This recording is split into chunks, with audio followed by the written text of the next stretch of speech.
recording. Welcome to the day 14 of the senior seminar. Today we're doing a virtual college tour. I decided to pick a smaller private university, Bentley University. But before that, of course, we're going to do this or that. We're going to do the assignment check-in. And then we're going to talk about your assignment for today. So to start off this or that, what I want to ask is, would you rather watch movies or would you rather watch television? And I know we talked about this before, but movies or TV? When I don't watch either. No, if you have to pick one though. Movies, because there's not a lot of horror shows that I like. So Fair enough. Honestly, I like movies as well. I feel like the story for movies is dope. So like movies definitely will be my pick. Let's see, what's the next one? Okay. Would you rather do island vacation or vacation like in the mountains? is that even a question? Islands, like who wants to be in the mountain? You're not, Well, actually, you're not a mountain person? I don't know. I might want to go hiking though. So, Man, have you ever been? not So, like, to a mountain, but like I've been on a few hikes.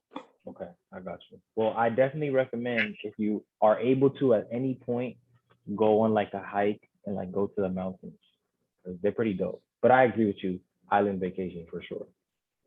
Okay, this one. So would you rather only wake up early or would you rather just be a night owl? Like early bird or night owl? What would you say you are? I'm both.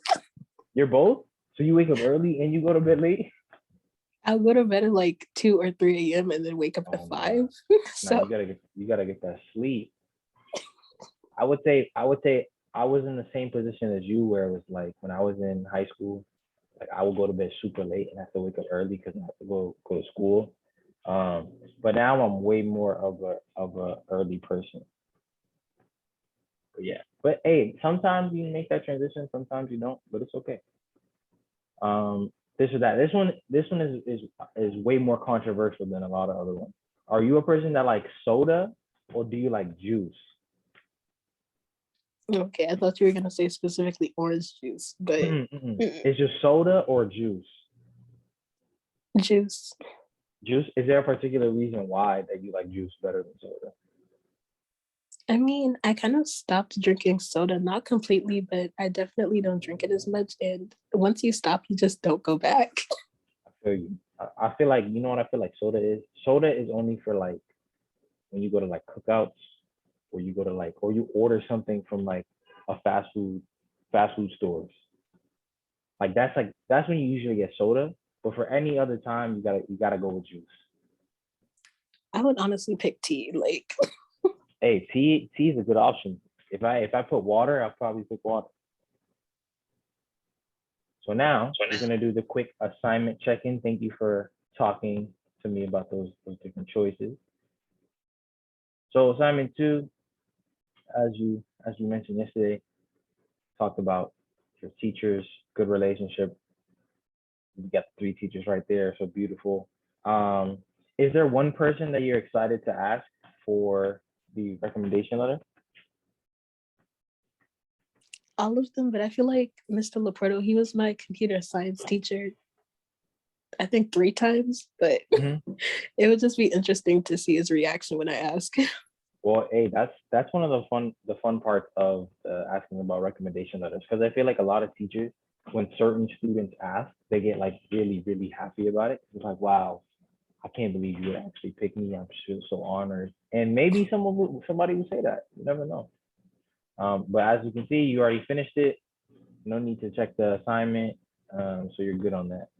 So now we're gonna do the quick tour of Bentley University. I gotta close this up and then click this link. So let's see. So have you heard anything about Bentley? I don't think so. So it is a business school. that is in Waltham, Massachusetts. It's not too far from like the city, but a lot of students that I know that are interested in Bentley are mainly interested in its business course. Today, I'm gonna keep the volume off because last time it was super loud. But Bentley has this cool, again, they have the cool little intro, all the information about the school, before education, before, as you can see in business, in the world, business is their main focus. So in when you're doing some research, there are going to be some particular schools that are really focused on certain things. Like this, so like for Bentley specifically, one of their main attractions for students is their business school. So you can see a little bit about that. Let's move on from the intro. So this is Bentley's main campus. As you can see, very beautiful campus. I would consider it a mid-sized school. It is, I would have to look up the exact number of students and they may actually just tell us later, but here's their main campus stairway. It looks like this is, what's this? Bentley to Boston, about 9 miles, not too bad. This is the campus aerial shot. As you can see, it's not the biggest school, but it's pretty nice. And then this is the great benefactors. This is their logo, a little eagle hawk statue. I think this is a video right here, or maybe a photo. Again, I don't want to put the volume because it's super loud. But whenever you're doing a college tour or whenever you're looking into any type of school, I definitely recommend watching some of these videos just to get a sense of what type of students attend the school, what the culture kind of looks like, and just like what it looks like to be on campus. As you can see, they have all these dances. This is probably the activities fair. You can get on the orange line or the red line. They have different culture clubs. They have different campus spaces. So like always watch, like if they have a video of like, oh, this is what our school is, definitely check that out. Oops. And then if we walk around, this is a photo. Keep walking, keep walking. This says the Academic User Experience Center. It looks like it has a bunch of different offices. There's one guy looking at security. That's kind of weird, not gonna lie, but it's okay. I guess they're secure. It looks like this is a study space. So what you can do in some colleges is actually have a study space assigned, or you can like rent it out for like a night. Here's some students doing work on the computer. Here's some students doing work on editing. And they have multiple computers. They have different comfy chairs. And then they also, what's a cool thing I like in some of the study spaces is that they actually have their walls, the dry erase walls. So you can just write on the walls and just like be able to get up, move around, do all that stuff. Hold on, just to give you some context, this is Bentley University. It's in Waltham, Massachusetts, and it's mainly known as a business school. This is a computer information systems sandbox. Again, this is going to be where students can get information about computers, get information about how to work the computers, and it looks like they have some study spaces as well with TVs and different study area and desks. And I'm going to click here. Again, as you can see, a little study area. It looks like advising office. They got big projectors over here. A little sitting area. That's pretty dope. So let's go to the next one. This is Learning Lab for Economics, Accounting, and Finance. So again, like I mentioned, Bentley is mainly a business school. And within this, they have different classrooms. This might be what a classroom at Bentley looks like. This also might just be what one of the study spaces look like. But again, they try to make, I think one thing that you'll notice in schools is that some schools try to make their classrooms and make their computer labs and make their different office spaces a lot more interactive. As you can see, they have the rolly chairs. So like you can go from one table to another, you can go across the room. They have computers next to each other. So then like if you needed to work with a friend, you can do that. They have a projector up here so you can cast it onto this wall. And then they also have a separated study room. So if you actually wanted a little bit more privacy, you can use those as well. And the panel, same room. This is what it looks like when they actually have all the chairs filled in. So again, like the places like UVisit and all that, I really think that they do a really good job of focusing on, giving you a sense of what the school looks like, giving you a sense of what their spaces look like. This is the media and culture lab. So it looks like this is where students work on, presentations for movies. This might be where they do editing. I can see the Eternal Sunshine on the Spotless Mind movie poster. There's another poster over here. So like this might be one of the media centers. This is the Global Theater. So it is the Center for Languages and International Collaboration.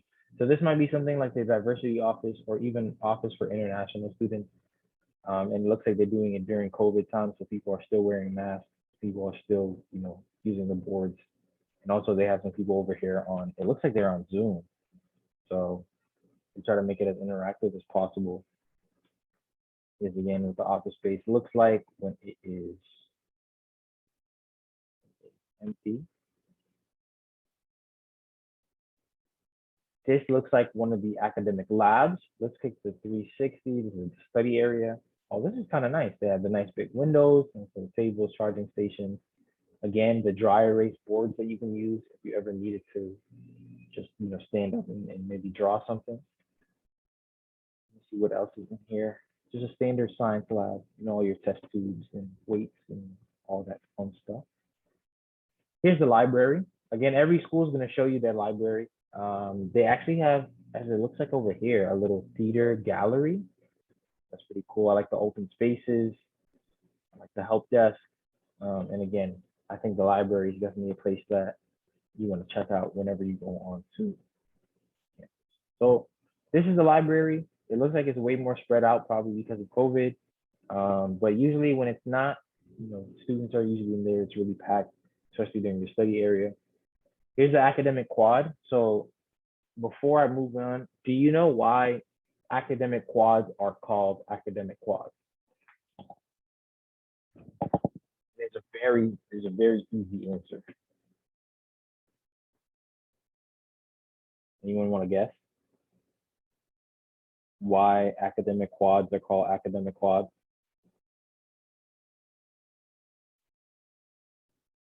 Kamaya, do you have a guess? Say that again. Like how? Why? So why do you think academic quads are called academic quads?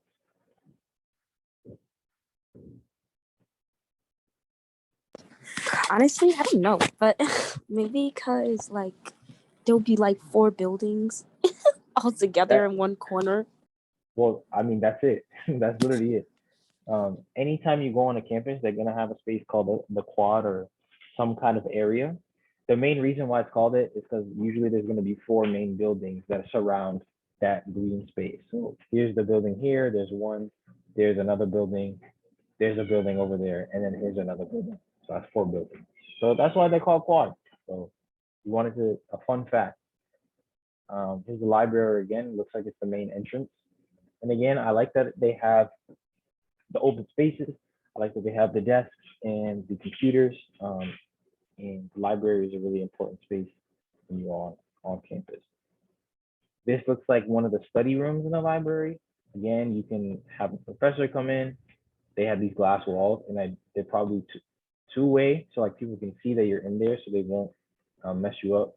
If I zoom in on this guy's face, it looks like he turned at the last minute. So his face was messed up, but that's okay. He probably didn't even notice. But yeah, these are the study areas. As you can see, they have the collaboration space. You can use the computer, you can use the whiteboards, all that. There's another main study area, lots of chairs, lots of seating, make sure that students have space to spread out. Here's another quad, the library quad. And again, usually the quads just mean there's going to be a main building and some smaller buildings around it. And then here's the gallery that they were showing. Some pretty dope art. You can come in here, you can study with music, just relax. Now we're gonna go on to the campus life. So this looks like the campus life center. So there's a good amount of students just hanging out, using computers, socializing. Here's another main study space. Bentley has this thing called the Bentley Pub. I don't know too much about it. You might want to look that up, but it looks like one of the dining areas. High tables, high chairs, just for you to come relax, sit with your friends, all that stuff. Again, a lot of these spaces are going to be open, and you're going to be able to distinguish fun places from, serious spaces. So this one has a pool table and all that. Here's again the student center. This is the 3rd floor. So it looks like the student center has more than one floor. That's pretty dope. And this is way more extensive, as you can see. So it's campus life. So if you've ever been Faneuil Hall, Quincy Market, it looks like you gotta go to Lizzie's Ice Cream if you're ever in Waltham. Campus life, the green spaces. If you really want like colleges with green spaces, you can definitely look up some of those schools, and just look them up on a map and see if they have those green space. So yeah, there's the green space. Again, it's green space because it's just grass. Dining and dorms. Check it out. Walking up the pathway to the dorming room. Again, traditional double. It's gonna have a desk. It's gonna have a dresser. It's gonna have a bed. This school actually has an AC in their freshman dorms, and this is what it looks like, a freshman dorm. There's a little closet space here and there, another closet space, and then main door. Maybe there's a bathroom here. Now here's more dining hall. Again, this is regular dining area space, lots of people sitting around. Bentley Pub, we saw that already. Here's the lower cafe. So again, there's gonna be a lot of dining areas on this. And as you can see, this is a pretty long tour, and I actually appreciate that. They got the athletics area, they got the gym, got the basketball court. Oh, this is really nice. I like this. I like basketball courts. Move on to the football field. So what the football field looks like. And I think Bentley is a D2 or a D3 university, maybe even D1. But depending on division, that's gonna showcase like what that school culture is kind of look like. Here's the hockey rink. Pretty nice. Go to campus resources. This looks like just a regular career education and outcomes. So this is the career office. This is where people will help you with your resume, with your interview stuff. Let me go to these pictures. Yeah, these career services, one-on-one. They allow you to do your path. You might be able to connect with internships. This is the Center for Women in Business. So again, Bentley is mainly a business school. So they want to make sure that everyone has the opportunity to be able to achieve within the business field. And campus resources, and it goes back to the welcome. So using places like UVisit is going to be really cool, just because it allows you to get a sense of those schools, and it allows you to get a sense of what's going on campus. And that was a little tour of Bentley. So if you ever want to look at that, make sure to let me know and I can send you that link. But then the assignment for today is start to draft your email to send to asking for a recommendation letter. So for the other week, and hold on, if you can, please make sure to complete the assignments for this week. For assignment 3, all you're gonna need to do is send the email of the draft. And I have my email here. And then if you need a template for it, please look at the week 4 folder, and I'll actually pull up that template as well. So you open up week 4, you go to the email template. It's gonna be right here. Then all you need is this bottom part, right? So it says here, you're gonna see the teacher's name. I'm writing the email to ask if you were able to write me a recommendation letter. Make sure to tell the teacher why you're asking them and tell them what you mean what it would mean to you to have them write you a letter. And again, anything that's italicized or anything that's in brackets, you can just take that out and you can just write in your own information. But yeah, this is kind of a base template of asking for teacher recommendations. Kamaya, I have a question for you. So, like when you were asking teachers for recommendations, like what was the way that you did it that like made sense?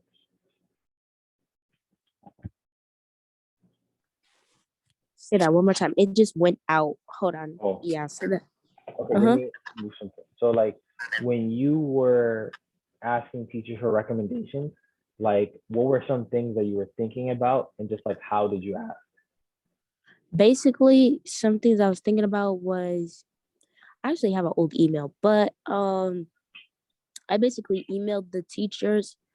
You could either email them, it depends on how close you are with them. So if you're like comfortable with them, then you can just go and ask them. Mm-hmm. But there's some that I was like, but because like the way I had to do it, and it was my junior year, and I had to get my recommendations my junior year because it was just a requirement in my school, and I just started that school that year. I Mm-hmm. had to basically go about it in like an email professionally, and because I didn't have a super close relationship with these teachers, and so um So yours is a basically, little different. yeah, it was a bit different, but only because, like I said, I started that new school that year and I had to get recommendations from these teachers. So because I had to get recommendations from these teachers, I basically emailed them, said, "Hi, my name's Kamaya, da da da," like said I would. I basically asked them for a recommendation. I don't know how I really went about it. I didn't really say. Well, so you just sent an email? Yeah, I made an email. I definitely emailed them because it's just more professional, and Mm-hmm. it comes off more mature Yeah. because teachers read their emails every day, 24 hours a week, and they honestly prefer email than Mm-hmm. just asking them, because then it's on record you ask them. Yeah. Then that makes an opening to where you can go to them and be like, "How did you receive my email?" And Mm-hmm. that's when they like, "Yeah, I Yeah. did." No, or "Yeah, I'll definitely be able to do it." Like, you get me?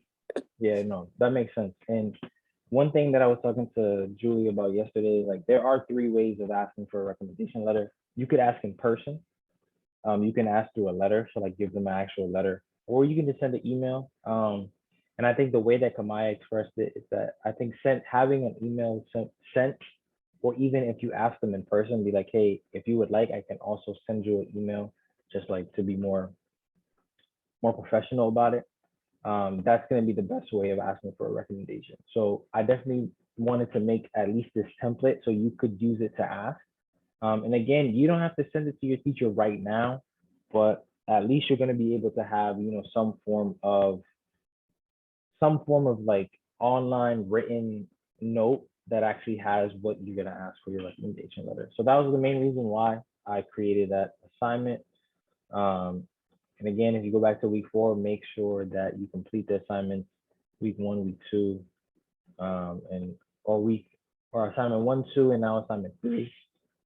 We're actually going to be moving on in the coming weeks for you to focus in on working on your college essay, and also creating a draft, and then also moving into that again, the final project. And hopefully you've been doing some kind of work with those. But just to give you a preview of next week, we're gonna have question of the day. There's actually another video conferencing uh, web page that you can use, and I'm gonna see how to if we're able to use it at all. And then we're gonna go over again the college fair research check-in, final project check-in, and then just I want you to continue to work on the college fair final project, just because we're gonna be moving into week 5. So tomorrow's gonna be a pretty short day. But yeah, any questions about the assignments? Any questions about the rest of the course? Any questions about honestly anything?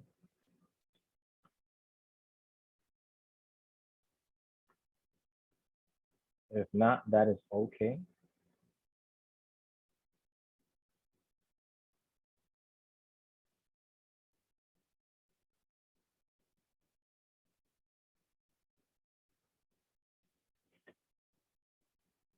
Well, I do want to make sure that you are aware for the next two assignments, the next big assignments are going to be due. The college essay first draft is going to be due at the end of next week. And then the week after is the college fair research project. So once we make that switch to next week, we're going to be doing a little bit less individual assignments, and you're just going to be working on those big final projects. But with that, I just want to make sure that you enjoy the rest of your day. If you have any questions about any assignments or are having any trouble completing those assignments, please make sure to reach out to me. You have my contact information, and you also have and you can also reach out to me and answer any questions that you may want. So with that, I'm going to stop the recording.